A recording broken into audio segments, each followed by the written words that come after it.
I'm Loria Yaden, the CEO of the YMCA of Greater Seattle, and I'm pleased to be joined by three of my esteemed CEO colleagues within the movement who've been leading through some devastating tragedies that have shaken their communities in recent months. We have Glenn Gunderson of the YMCA of Greater Twin Cities, Lauren Kuntz of the YMCA of Metro Atlanta, and Steve Tarver of the YMCA of Greater Louisville. So welcome back to my co-panelists. So when we started earlier, we called the elephant in the room. And we answered the question why we assembled this group of white dominant culture CEOs to speak at this African-American CEO town hall to tell us about how we go about addressing racism. I know that's a question for many of you. We know it's a risky topic, but we decided that assembling this panel was the right thing to do despite the risk in order to find a path forward and to make progress together. Racism affects all of us. None of us go unscathed. So that's why we're in this and taking this on together. So to make progress, this group committed to being vulnerable, open, authentic, and honest in our discussion. We're not seeking perfection or precision. So those are the rules that we set up earlier. We're going to continue with those rules for this discussion going forward. And, you know, we got into a few questions earlier on. It was great to hear all three of our panelists share about how their wives have dealt with the tragedies in their cities. George Floyd in the Twin Cities area, Rashad in the Metro Atlanta area, Ahmaud also in Georgia, and then of course, Breonna Taylor in Louisville. So we were just into a second question to the panel, Steve, and we didn't get a chance to hear your answer. But you know, before we dive back into that question, I'd love for you to say a little bit more about how the death of Breonna Taylor, how it has impacted the community. I mean, some may call this kind of a Black thing and Black folk are really up in arms about it. Can you give us a sense of how you yourself and others are feeling about what has happened to Breonna Taylor? Thank you, Loria, and this is very difficult. The Breonna Taylor incident was tragic and preventable, as has been said earlier. I also am aware that in my previous comments, I made some off-putting comments about that when I called it the Breonna Taylor thing. And I will tell you, it doesn't matter what my intentions are, it only matters how they were perceived. And for that, I apologize. And I've tried to become a student of implicit bias, microaggressions, and blind spots. But there's obviously more for me to do, which is, I hope, was part of the unlearning. And I said earlier, I have a lot to learn. I have a lot to unlearn, obviously. To whoever sent that feedback in, I'm grateful. I accept it without reservation. And when this happens, I pray for forgiveness. I seek to learn. And most importantly, I seek to change. And so there is more to do in that regard for me personally, because I frequently tell our staff here in Louisville, leadership is action, not position. If it doesn't exist in your behaviors, it doesn't exist. And so that's the journey I'm on. Briefly back to the question, and in that same regard, in terms of learning, we're working on 3 different trainings for our staff that will become a condition of employment. It won't be based on rank in the system or whatever. It will be for anybody that draws a check from the YMCA of Greater Louisville. We'll have one on equity, one on racism, and one on trauma. And they're intended to be primers, but to get us on a foundational level on the academic side, much we've heard about that today, so that we at least have a common language and we can have additional dialogue as we proceed. So thank you for the opportunity to respond. And Steve, thank you for being a student with all of us. This is about learning and progress for all of us. So thank you for your leadership example. I really appreciate that. I'm going to go now to another question. You know, I want to ask all three of our panelists to chime in on the following question. As a Y CEO that's at the epicenter of recent racial violence and inequity against the Black American community, how will you lead sustainable change and dismantle systemic racism in your community? I want to go first, if I may, to Lauren. And Lauren, when you answer this question, I'd love for you to say more about where you see Metro Atlanta on the continuum of being an anti-racist organization. Are you there yet? No, I think that it's an aspiration. You know, I will share, I think a lot of white people have been in denial. I think that people thought, oh, this is a post-racial world. You know, people use the phrases like, I'm colorblind, I don't see color. I mean, there's been so much denial because there's so much discomfort in having really difficult discussions and acknowledging your own privilege. I mean, I tell my kids all the time, I was born on second base and I did not hit a double. Okay. I mean, I was just born there and I know that. And I understand that with that comes a great responsibility to not just coast through life, but to create opportunities and level the playing field as it relates to equity. So are we there as a YMCA of Metro Atlanta? Absolutely not. We have a lot of work to do. We've got to start on the inside. We've got to start thinking about what this means in terms of our own team members and pathways and sponsorship. I talked about this earlier, our board makeups. We've got to think about the types of trainings. I appreciate Steve talking about trainings. I mean, we've obviously done dimensions of diversity, but we want to take that, I mean, we want to do dismantling racism and make it mandatory for every employee. We want to take that outside of the walls of the Y and say, how can we offer trainings like that to our larger communities?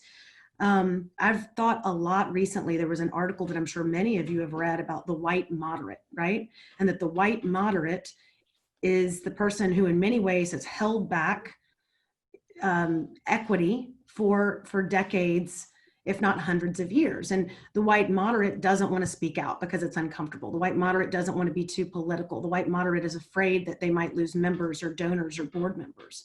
We can't live in that space anymore as white leaders of the Y. That's not who this organization is. I'll give you just a very quick example of something that happened recently after Rayshard Brooks was killed, again, less than a mile away from our villages at Carver YMCA.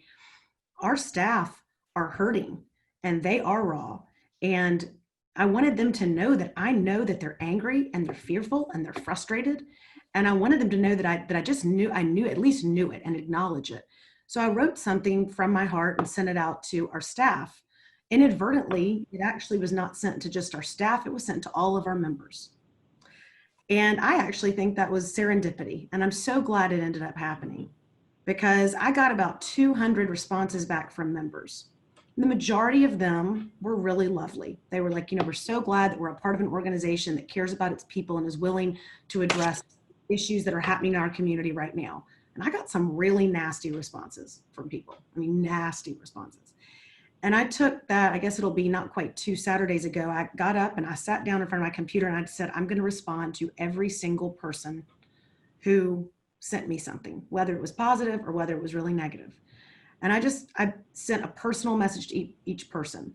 But the people that were really nasty, what I said to them was, you know, let me tell you a little bit about the organization that you've chosen to be a member of. Let me tell you about our mission. Let me tell you about our values. Let me tell you about our vision to champion communities where everyone belongs. We're not going to stop standing up for what's right. We're going to start doing it more often.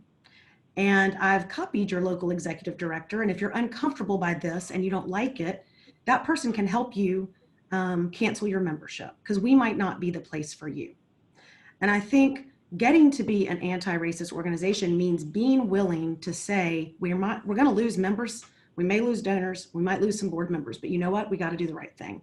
And this is the right thing, and the time is now. So no, we are not an anti-racist organization yet. We are on a journey, but we have to commit, and we all need to hold each other accountable as we're on this journey together.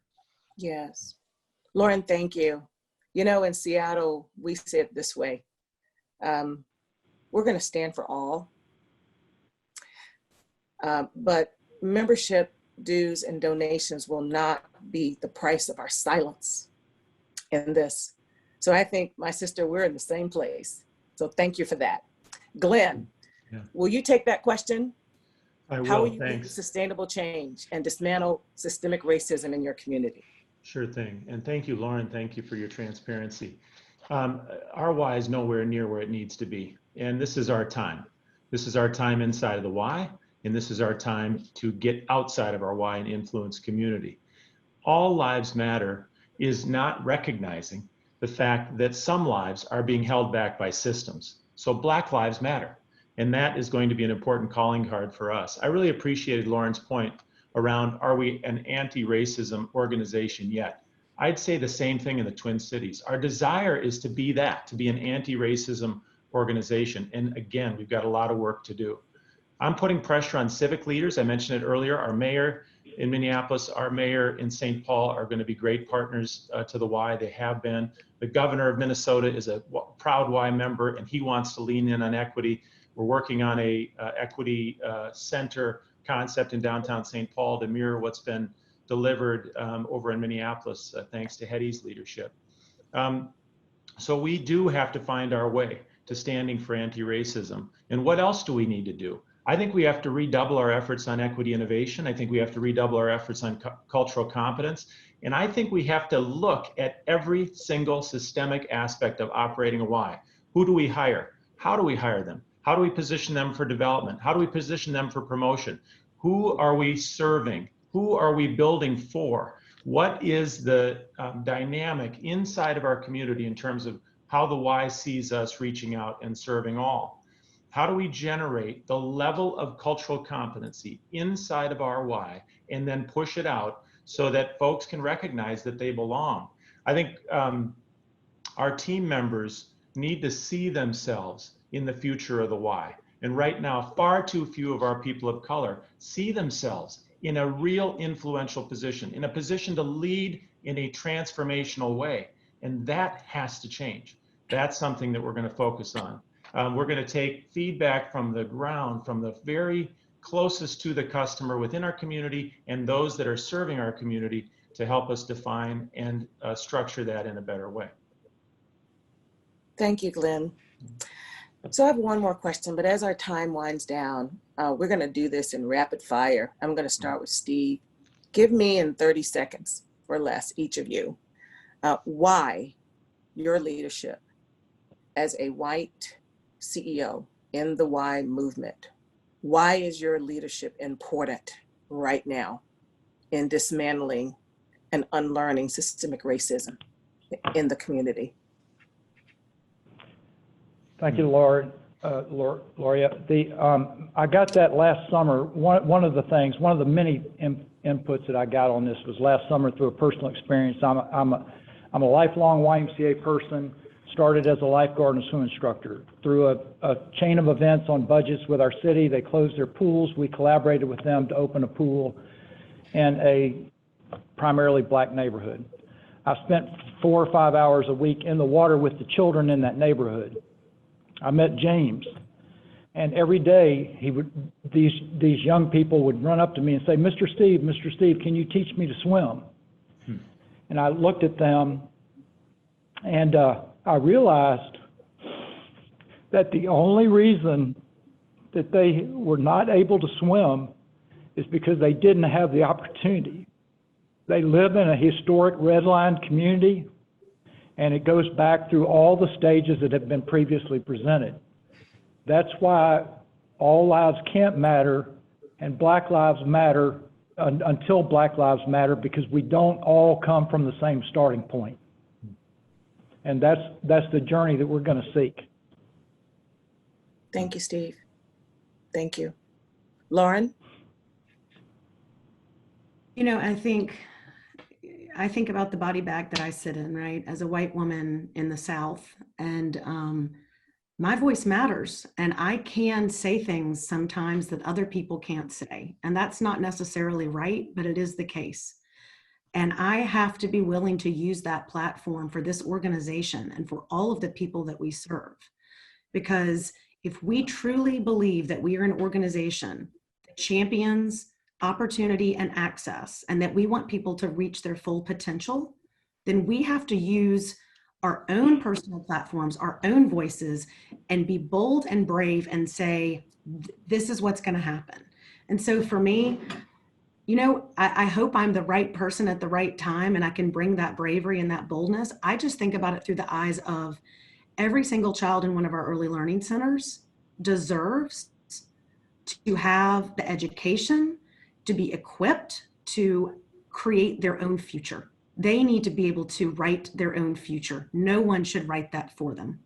And so that is the inspiration in getting up every day and trying to fight a good fight, is every single child, especially those in Atlanta who have been under neighborhoods that have been for decades under-resourced and marginalized and vulnerable, especially those children deserve to chart their own paths. And I truly believe that the Y is at the intersection of education and wellness as it relates to health inequities and opportunity and access.